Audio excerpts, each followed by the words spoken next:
Oi, turma! A gente vai ver agora o teste T de Student, que é utilizado depois da análise de variância para comparar grupos de média ou médias. Um teste T de Student ele é um teste clássico, e ele serve, então, para comparar um par pré-escolhido entre duas ou mais médias. Então, eu também posso fazer um contraste para comparar grupos de médias, como estou mostrando aqui. Então, nesse caso aqui, desse contraste, eu estou comparando a média A e B, a média do tratamento A junto com a média do tratamento B, contra a média do tratamento D, certo? Bom, alguns requisitos, então, para a gente realizar o teste T de Student depois da análise de variância são: então, as comparações, elas têm que ser escolhidas a priori, ou seja, antes de analisar os dados do experimento. E os contrastes, eles devem ser ortogonais, isso quando eu estou testando mais de um contraste, eles têm que ser ortogonais entre si.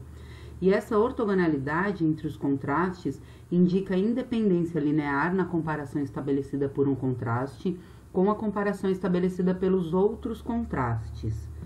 E podem-se fazer, no máximo, tantas comparações quanto são os graus de liberdade para tratamentos. Bom, os procedimentos para a realização do teste, quem acompanha os meus vídeos, então, já está acostumado. Então, primeiro, a gente enuncia as hipóteses. Como a gente está testando contrastes, né, a hipótese H0, que é sempre uma igualdade, é que essa estimativa do contraste vai ser igual a zero.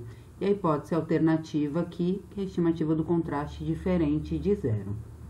Bom, depois disso, a gente faz a estimativa dos contrastes, lembrando que eles têm que ser ortogonais, certo? E para a gente ter um contraste, aqui eu estou lembrando que o somatório dos coeficientes desse contraste tem que ser igual a zero. Bom, e agora a estatística do teste. O T calculado, então, vai ser igual a estimativa do contraste dos dados observados, menos a estimativa do contraste aqui da hipótese, que normalmente é zero, sobre a raiz quadrada da estimativa da variância do estimador. E isso vai ser igual, então, ao quadrado médio do resíduo, vezes o somatório dos coeficientes ao quadrado, dividido pelo número de repetição. E aí, com isso, com o valor de T calculado, a gente conclui comparando o valor com o valor de T tabelado. E lembrando que esse valor em módulo do T calculado, se ele for menor do que o T tabelado, a gente cai na região de não rejeição de H0, certo? Ou seja, os tratamentos são semelhantes. Já se o T calculado for maior que o T tabelado, a gente cai na região aqui de rejeição da hipótese H0. Bom, vamos ver um exemplo, então. Esse exemplo, ele foi apresentado no vídeo sobre o delineamento inteiramente casualizado. A gente fez análise de variância, tudo bem? Então, ele é um experimento que tem como objetivo avaliar a produção de leite utilizando diferentes dietas. A gente está utilizando aqui 4 dietas com 5 repetições. Temos o mesmo número de repetição para todas as dietas. Aqui a gente já fez, então, o valor das médias, que é o que a gente vai utilizar nesse exemplo. E temos aqui também o quadro da análise de variância, que a gente vai precisar dos valores de grau de liberdade do resíduo para olhar o valor tabelado e também o quadrado médio do resíduo na fórmula, como a gente acabou de ver. Bom, então, vamos aplicar o teste T ao contraste apresentado abaixo. Então, a gente tem aqui o contraste onde eu estou comparando o grupo A e B contra o grupo da média D. A gente colocou, então, a hipótese H0 aqui, que o contraste vai ser igual a zero. A hipótese alternativa, que a estimativa é diferente de zero. Então, vamos fazer a estimativa do contraste aqui. A gente tem as médias que a gente mostrou no slide anterior. Então, é a média de A mais a média de B menos 2 vezes a média de D. Lembrando que esses coeficientes têm que ser igual a zero para ser um contraste, certo? Então, aqui tem 1 mais 1 menos 2, 0, para poder a gente fazer essa comparação. Então, resolvendo aqui, a estimativa do contraste é igual a 1. Vamos ver se é significativo. Então, o T calculado, a gente tem aqui a estimativa do contraste dos dados observados sobre a raiz quadrada, então, do quadrado médio do resíduo, vezes o somatório dos coeficientes ao quadrado dividido pelo número de repetição.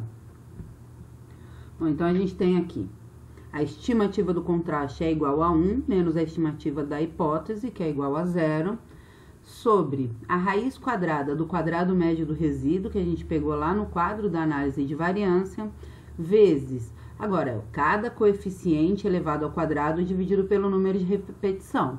Coeficiente aqui da primeira média, coeficiente da primeira média é igual a 1, certo?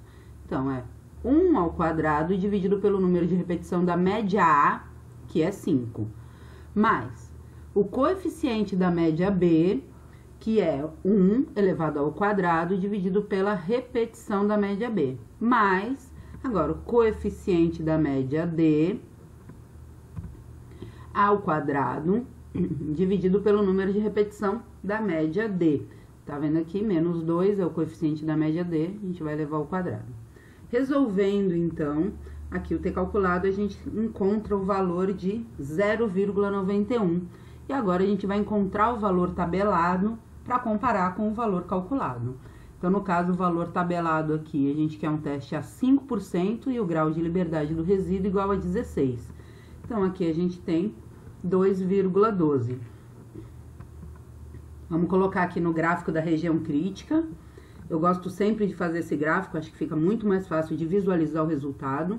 Então, o T tabelado é igual a 2,12, ele tá aqui. Nosso T calculado é 0,91, tá na região de não rejeição da hipótese H0, certo? Então, vamos concluir. Como o T calculado em módulo é menor do que o T tabelado, então não se rejeita H0 a 5% de probabilidade pelo teste T de Student. Ou seja, o contraste Y não difere estatisticamente de 0.